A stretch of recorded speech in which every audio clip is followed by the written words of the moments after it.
कुछ फूल खिले बगीचे में तो खूबसूरती नजर आई। आप सब आए साथ में तो हमारे घर पे भी खुशियां आई। थैंक यू सो क्या मच। बात थैंक यू, थैंक यू। आप लोग कुछ भी पूछना चाहते हैं तो पूछ सकते हैं। सर जब ऑफर किया गया था ये शो, तारक मेहता का उल्टा चश्मा अपने आप में ही बहुत बड़ा ब्रांड है, और ये शो जब ऑफर किया गया आपको एज अ तारक आपको ये किरदार प्ले करना है, तो किस तरह का रिएक्शन था और थॉट क्या था, क्या कहना था? सबसे पहले तो मुझे जब मैं ऑडिशन के लिए आया था तो ऑडिशन के बाद मुझे लगा कि हाँ कुछ चीज़ें वर्कआउट हो सकती हैं। फिर मैंने सोचा कि मैं तो एक एक्टर हूँ, तो एक एक्टर का काम क्या होता है? एक एक्टर का काम जो होता है वो पानी की तरह होता है। बेसिकली ये जो ग्लास में पानी है उसने ये वाला शेप ले लिया है। अगर मैं उसे इस ग्लास में डालूंगा तो वो ये शेप ले लेगा। तो पानी का जो काम होता है शेप लेना, सिमिलरली एक्टर का काम होता है शेप लेना। मैं अपनी पूरी मेहनत जान लगा दूंगा इसमें कि मैं इसको पूरी तरह से निभा सकूं। आपने पहले भी बहुत सी किरदार निभाए हैं, लेकिन इस बार तो आपको शायद ही बहुत सारी सीखनी होगी, इससे पहले भी हमने देखा था। जी हाँ, इसके ऊपर हम काम कर रहे हैं।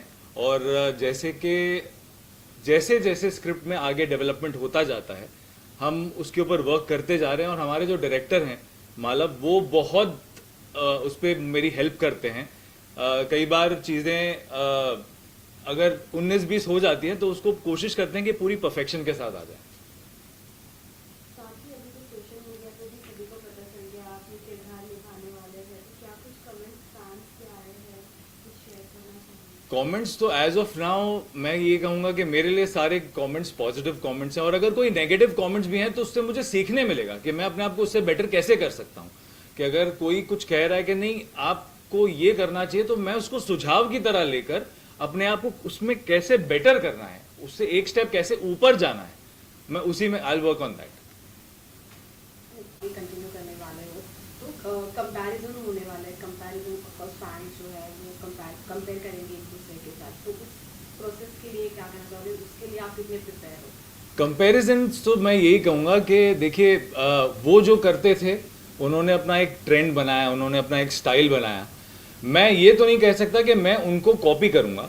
मैं अपनी तरफ से अपना क्या ऐड कर सकता हूँ उसमें, मैं उसमें वो करूँगा। क्योंकि कॉपी करना फिर वो ऐसा लगेगा कि नहीं ये तो फिर वही सेम चीज़ कर रहे हैं। इसमें मैं अगर कुछ एडिशन करके, जैसे कि अगर हम कहते हैं कि अगर एक सब्जी जो बन जाती है उसमें अगर हम कुछ एडिशन करके उसको चीज़ को थोड़ा और इंटरेस्टिंग बना दें तो फिर और क्या बात है। सर मैं आपसे जानना चाहूँगी आपका फर्स्ट रिएक्शन क्या था जब आपने सर्चिंग की, वो तारक मेहता के गेटअप में देखा था, जो फर्स्ट लुक होता है, आपका फर्स्ट रिएक्शन क्या था?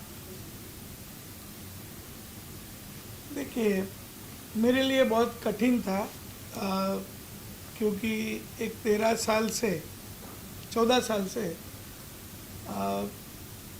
जो तारक मेहता कर रहे थे तो शैलेश लोढ़ा जी, तो आज हम लोग एक परिवार की तरह काम करते थे। लेकिन अभी कुछ होता है, समय समय की बात होती है, तो क्योंकि मैं अपने सारे आर्टिस्टों को एक परिवार की तरह समझता हूँ और मैं हमेशा कहता हूँ कि मेरी यही भूमिका रहती है कि मैं कैसे सबको जोड़ के रखूँ।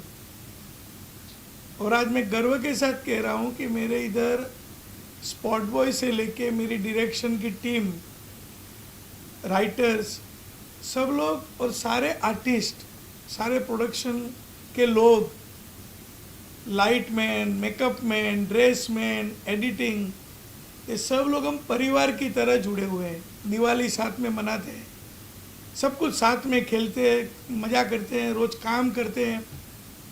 तो ये आज 15वें साल में है, तो ये एक अलग परिवार हो गया है मेरा। अपना खुद का तो परिवार है, लेकिन ये भी एक मेरा परिवार हो गया है। तो ये परिवार में से कोई भी अलग होता है तो दुख बहुत होता है। तो वो बहुत इजी नहीं होता है कि किसी को भी लाए और रिप्लेस कर दिया, और ये बहुत कठिन समय रहा है मेरे लिए। लेकिन समय समय की बात होती है, परिवर्तन स्वीकार करना पड़ता है, तो इसको आप रोक नहीं सकते हो। जो भी कुछ हुआ, लेकिन बहुत सारी हमने कोशिशें की कि भाई किसका चयन किया जाए, लेकिन मुझे लगा कि जो मैंने काम भी देखा था सचिन जी का उनके पहले सीरियल के अंदर, तो बहुत अच्छा काम करते हैं, एक अच्छा उनका स्माइल है, अच्छा सा एक इनोसेंस भी है। तो मुझे लगा कि ये तारक मेहता का किरदार बहुत अच्छे तरीके से निभा सकते हैं, बहुत ही अच्छे तरीके से निभाएंगे, मेरा विश्वास है। तो बस हमने मैं बहुत बार उनको मिला, बहुत सारी बातें की, उनको समझा, और फिर मैंने सोचा कि ये करेक्ट चॉइस होगा, क्योंकि मैं मेरे दर्शकों को कभी नाराज़ नहीं कर सकता हूँ। आज जो भी कुछ हूँ सिर्फ मेरे दर्शकों की वजह से हूँ, और मैं हमेशा कहता हूँ कि मेरे दर्शक वही मुझे प्रेरणा देते हैं। वो जब एपिसोड की तारीफ़ करते हैं तो मैं एकदम खुशी से झूम उठता हूँ कि और भी मेहनत करूँगा, और भी अच्छे एपिसोड बनाऊँगा। और जब भी अगर उनको कुछ पसंद भी नहीं आता है तो मैं पॉजिटिवली लेता हूँ कि अरे बाप रे क्या गलती हो गई, इसको अभी कैसे। तो मेरे लिए जो भी है दर्शक ही सब कुछ है, और मैं दर्शक की खुशी को मैं कभी भी कम नहीं कर सकता हूँ। तो दर्शक को भी मैं अपील करता हूँ कि आप इसको एकदम पॉजिटिवली लीजिए, और